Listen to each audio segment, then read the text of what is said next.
All right, guys, so we're still going to be looking at one-sided limits.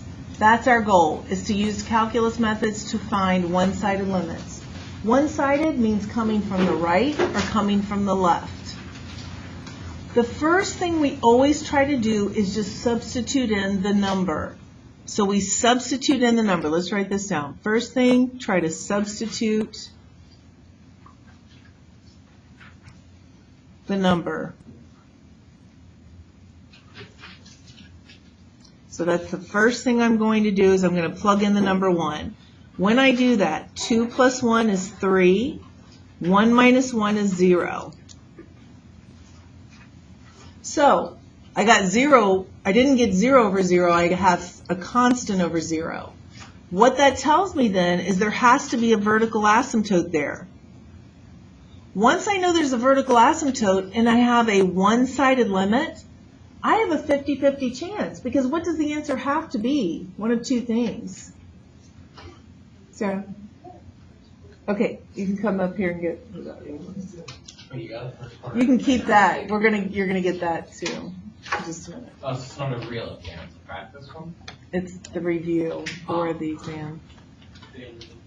All right, so we know there's going to be a vertical asymptote at 1. We want to know from the positive side of 1. So what's something just a little bit bigger than 1? Good, 1.001. So that's what we're going to substitute in. So I'm going to do 2 plus 1.001 over 1 minus 1.001. I get 3.001 over negative 0.001. When we get a number like that, if you need a calculator, you can use it. You should be able to multiply by 10, 100, 1,000 and realize this answer is negative 3,001. But if that's confusing to you, just type it in. Here's what we get. So what does that tell me? That's not my answer for the limit. What's it tell me is happening there? That the limit is going to negative infinity. See, guys, on these quizzes, you should never miss a problem, really, because you could also check this on your calculator. This is kind of a cool thing. If you have one of these newer calculators, if you go to alpha F1, it gives you this N over D, and if I put that in there, it's now going to put this into fraction form for me without me using parentheses, if I'm in the right spot. See how it does this for me? It gives me my parentheses, or not my parentheses, but my fraction, so that I don't have to use parentheses. So anyway, there's that function. So now I'm going to hit graph. I'm going to do a zoom 6. Here's the way the function looks. There's no reason to miss this because I can now look at it. As we approach 1 from the positive side, where's it going? Negative infinity. Okay? All right, look at this one. First, we just try to plug in 0. 0 squared is 0 minus 1 over 0. Well, that's just 0, but 1 over 0, that's not going to work. So what we know then is there's again going to be a vertical asymptote at x equals 0. So we know our answer has to be one of two things, either positive or negative infinity. So we're just going to plug in something really close to 0, but a little bit smaller. What is something a little bit smaller than 0? Negative 0.001. So I'm going to plug that in. Negative 0.001 has to get squared, minus 1 over negative 0.001. Well, this is still essentially just 0. I don't really care what that is. That's just 0. Here I'm going to have minus a negative, which is a plus. And then what's this going to be if I have 1 divided by 0.001? Multiply the bottom by 10, 100, 1,000. So multiply the top by 1,000. I'm going to get 1,000. And so then what's going to have to happen right there? It has to be approaching infinity, right? anytime we're approaching a vertical asymptote, we have to be approaching infinity from the left or the right. But what would have been true of this function if they didn't have that negative there? What would the answer be then? Somebody whispered it. Does not exist. There would be no limit for the general limit there as we approach it. All right, let's try plugging in pi. We plug in pi. We get pi on the top. What's the sign of pi, you guys? 0. So we know there's a vertical asymptote there. So you would now have to plug in something a little bit smaller than pi. Think of your unit circle. What's an angle I could check that's just a little bit smaller than pi? What's that next angle on the unit circle? 5 pi over 6, right? There's a one that's really close. So I'm going to plug that in. So I'm going to do 5 pi over 6 divided by the sine of 5 pi over 6. See, guys, all I care about is if I'm approaching a vertical asymptote, the answer has to be one of two things. We're approaching it from the left, and there's a vertical asymptote. So my answer has to be positive or negative infinity. All I care about is this answer positive or negative? What is it, David? Exactly. Is sine positive in the second quadrant? Is it? So what's the answer going to be then? What's the answer going to be? Infinity. And guys, if you have your graphing calculator and you don't know the answer, type it in. I can go and get that fraction again. And I can do x divided by sine x. On this, to graph it, I'm going to have to do a zoom trig to be able to see it correctly. The question is, as we approach pi, what's happening? Oh, let me check there it goes. It takes it a while to think. So pi is actually right about here. If I hit trace, I can see it better. Pi is 3.14 for x. What's happening to y as I get closer, as my x's get closer to 3.14? My y's are going where? Up. That's called infinity. All right, the next one, I plug in the number 1. I get 0 over 0. Okay, that's different. That's different from what we've gotten before. What does that tell me?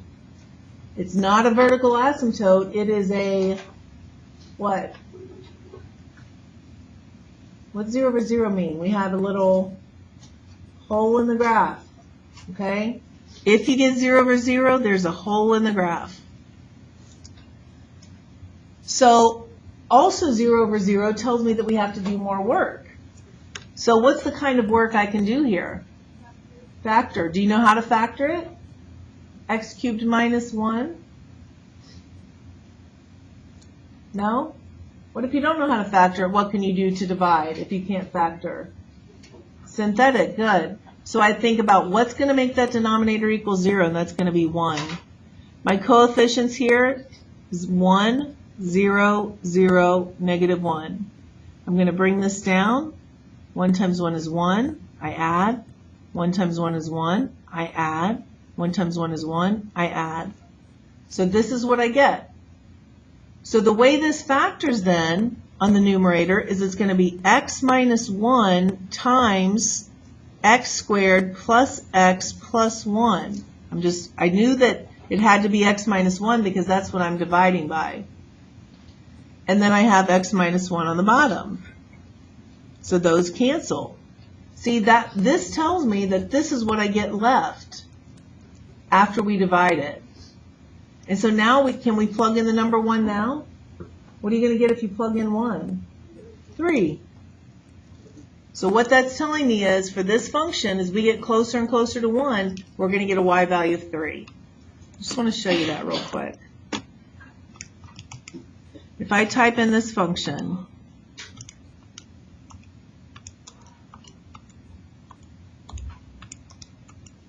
if I look at the function on my standard screen, here's the way the function looks.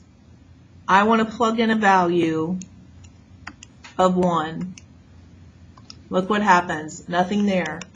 There's a hole in the graph there. But if I hit trace and I just get really close to 1, can you see that number? What's that number really close to? 3. That's why that's the limit. If I get infinitely close, like if I say second trace, calculate a value, I want to get as close to 1 as I can from the negative side, which is 0.999999. Watch what happens. It's telling me that it's very, very close to 3. Okay? All right, find any discontinuities. Well, to find discontinuities, we have to factor. Do you know how to factor this? By grouping? Out of the first two, you have to take out an x squared, and you're left with x minus 3. Out of the second two, we can't take out anything, so we just take out a 1, and we're left with x minus 3. And so now we look at this factor and this factor. What do those two factors have in common? X minus 3. So I factor out an x minus 3. And then what I'm left with is x squared plus 1. So this is what I get. So for discontinuities, remember, if a factor in the denominator cancels, then there's going to be a hole in the graph. So these two are going to cancel. So there would be a hole in the graph at whatever makes those equal 0. But what makes x squared plus 1 equal 0? Is there any number that will make x squared plus 1 equal 0? That's what I'm going to get. What's the square root of negative 1? 5. So that's going to be no. There's no number that's going to work for that. So there's no holes in the graph. But what about this factor that we could not get rid of? What's that going to mean that we have? What's that, Rashni? Right, so we're going to have a vertical asymptote at x equals 3. And that's called a non-removable discontinuity when we have that vertical asymptote. Questions? All right, determine the value of c so that f of x is continuous on the entire function. So what we want to do, if we want it to be continuous, is we want these to have the same y value. They already have the same x. If they have the same y, then we're going to have a continuous function. So, Madison, what do I get if I plug 3 into the top function? 4. Right. And Chris, what do I get if I plug, well, what do I want to get if I plug 3 into the second function then? Right, I want to get 1. So this is the point that I want to have. Well, the bottom part of the function then is y equals cx plus 7. Seth, what am I going to plug in for y? 1. Plug in for x, what? So this is what we would solve. So we subtract 7 and get negative 6. So we get c equals negative 2. That's going to be the value of c that would make that continuous. Find the value of c guaranteed by the intermediate value theorem. How do we do this? Sarah Merida, what am I going to plug in for f of x? 4. So I put 4 in for f of x. So I'm going to get this set equal to 0. I have to factor. So I get two answers then. I get x equals negative 3 and 2. Megan, does that mean that both of those answers are going to be c values? Which one's going to be our value for c? 2. Just 2. Because it has to lie in between this interval of 0 and 3. If it doesn't, then it's not going to be a solution. And then this last one, find the limit as x approaches 0 from the negative side of this. I bet some of you already know this answer, because this is one of those functions you just have to know. Haley, what is it? How'd you know that? Yep. We know what this graph looks like, don't we? This is a graph that's going to go negative 1, negative 1, negative 1, and then it jumps up to positive 1, positive 1, positive 1. Guys, even if you don't know what that graph looks like, if you're taking a quiz, I would hope you would take the time to type it in there. Just type in, go to math, num, absolute value of x divided by x, and then do a zoom 6. Here's the way it looks. It doesn't show the open dots, but we can see as we get closer and closer to 0 from the negative side, we're approaching -1. Okay? Yeah, David? Can we make the same function, but rather than having a constant? This function, you would have to do a piecewise function like this is the only thing I can think of. You could say my function equals -1 when x is less than or equal to 0, and my function is equal to +1 if x is equal to 0. That's the only way I can think of to create this same function, because now this would have a closed dot and that would have an open dot. But it's not anything like this function. You see what I mean? You'd have to do a piecewise. Anybody else? Questions? All right, very good. You have 15 minutes. You can get started on your homework.